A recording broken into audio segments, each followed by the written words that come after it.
大家好，我是 Tim。大家应该都有遇过这些情形：学习成绩只差1分就及格的时候，想要请老师帮你加分，苦苦哀求了半天，最后还是不给你过。连续工作好几天想请假休息，却被主管以平常上班都在偷懒等各种理由拒绝。有没有发现，以上这些情形都是你想要说服对方，做你希望他做的事？我直接告诉你，光是产生这种想说服他人的想法，就几乎注定无法达成了。那到底怎么做才能达成你的目的呢？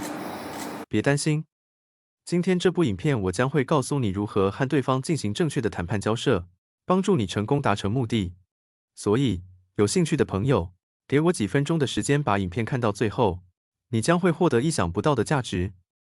说服等于谈判，这条等式在很多人心中是成立的，认为谈判就是要说服他人。其实两者之间看似相同，但其目的却是完全不同。说服的意思是指为了让对方遵循我方的意见，从各个层面游说并使对方接受，这代表着结论早就决定好了，结果只会对自己有利。你可能会觉得对对方某种程度来说也有利，但是这只是站在自己的立场看。开头举的其中一个例子，你想要说服主管让你请假休息，你可能会觉得我已经连续工作那么多天，休息一下又不会怎么样。但这只是你个人的想法，那事情真的是这样吗？看到这边你肯定想知道到底怎么做才对。来介绍本期影片的重点，谈判。谈判的意思是，利害关系不同的当事者进行协商的过程。所谓的协商是指彼此意见达成一致。有注意到和说服之间的差别吗？和说服不同，谈判是分析双方的需求，一起找出双方都满意的结果。再举刚刚提到的例子，你希望主管让你休假，主管希望你继续工作，这时就要分析主管想要的是什么。可能得到的结果是想要你为公司提供更多价值。这时你跟主管说想要休假，原因是因为持续工作导致工作效率变低，暂时休息后再回来工作，效率会得到很大的提升。如果你的主管也刚好是希望员工能有好的工作效率，这时你获得休假许可的机会就很大了。这就是单方面说服做不到的效果。了解完说服和谈判的差别，如何具体实践谈判也很重要。想学习到这个方法很简单，订阅我的频道，开启小铃铛，因为这样就能确保你能学到更多有助于自我成长的观念和方法。让我举书中的例子让你了解谈判的观念吧。假如一个牧羊人今天带着90只羊要去市场卖掉，中间经过一条大河，除了搭乘船夫的船渡河之外，没有其他跨过河的方法。这时船夫要求你要付一半过河的羊当船费，你是牧羊人的话怎么回应？可以把影片暂停几秒想想看。好，你可能会想请船夫把船费降价，或答应船夫以后都会搭他的船，所以这次先收少一点等等。但是这些提案都有一个问题，船夫可能拒绝，因为对他来说可能会对自己造成损失。这告诉我们一个重要的观念，在谈判中，重要的是对方的想法，而不是你的想法。其实这个例子的正确答案是付30只就好，因为你带60只过去，60的一半是30只。一般人会想到要付45只，是因为大家印象中付款方式都是属于后付。其实采用先付的方式就可以帮你减少15只羊的损失。这也是谈判中常发生的问题，错误的刻板印象。错误的刻板印象将导致谈判经常失败。所以想要培养谈判的能力，必须练习打破刻板印象。最后一个观念，就是谈判是为了达成目的的一种手段。在谈判时，想想你为什么要进行这场谈判。就像刚刚的牧羊人一样，他渡河的目的是为了去卖羊。其实牧羊人也可以这么做，带2只羊渡河，一只用来付船费，另一只带到市场和客人展示，并且和客人说明谈好价格后带客人一起过河，把其他的羊交给他，这样就可以用最少的代价达到目的了。所以，千万不要执着于谈判本身，忘记自己的目的。接下来介绍一个在谈判中很重要的重点，选择权。选择权就是让他人能够自行决定的权利。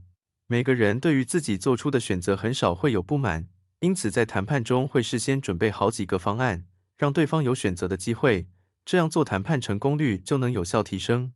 甚至可以说，谈判就是为了让对方能自行选择而进行策划，而其中可以加入一点小巧思，引导对方选择。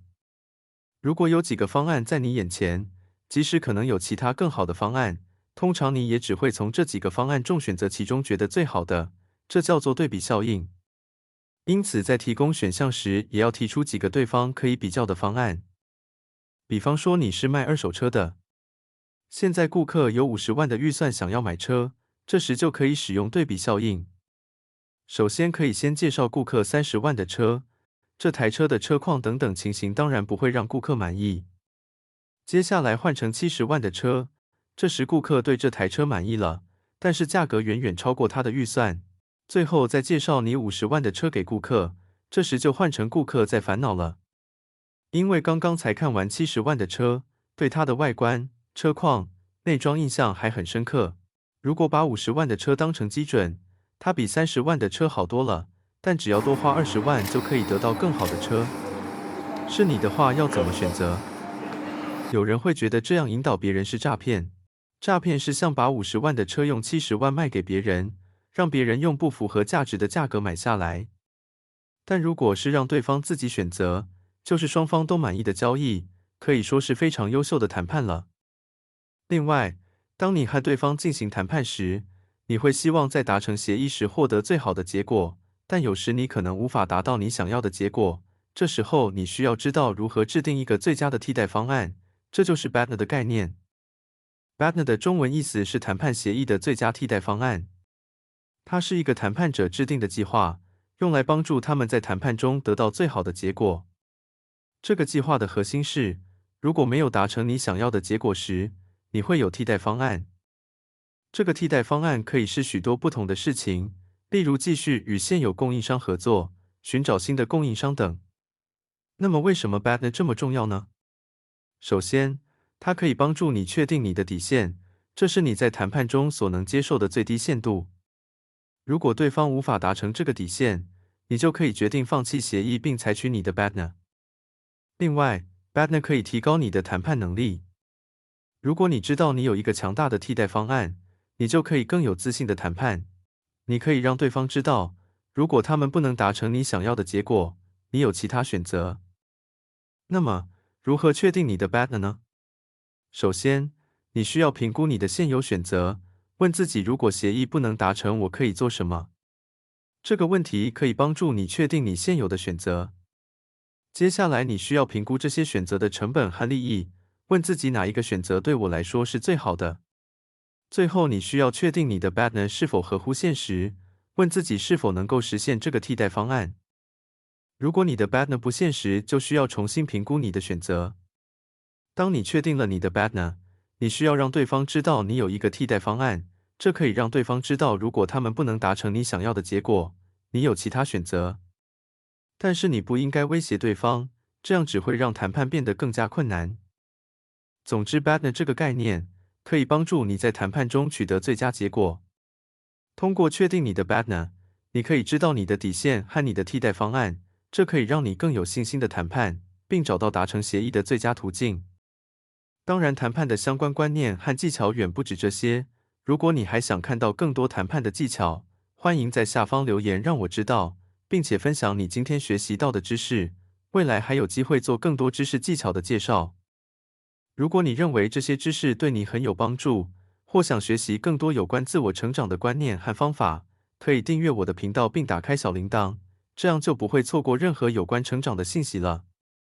同时帮这部影片点一个赞，并分享给其他人，你的支持是对我最大的鼓励。祝福观看这部影片的兄弟姐妹都能比昨天的自己更加提升，希望我们可以一起进步。下次见，拜。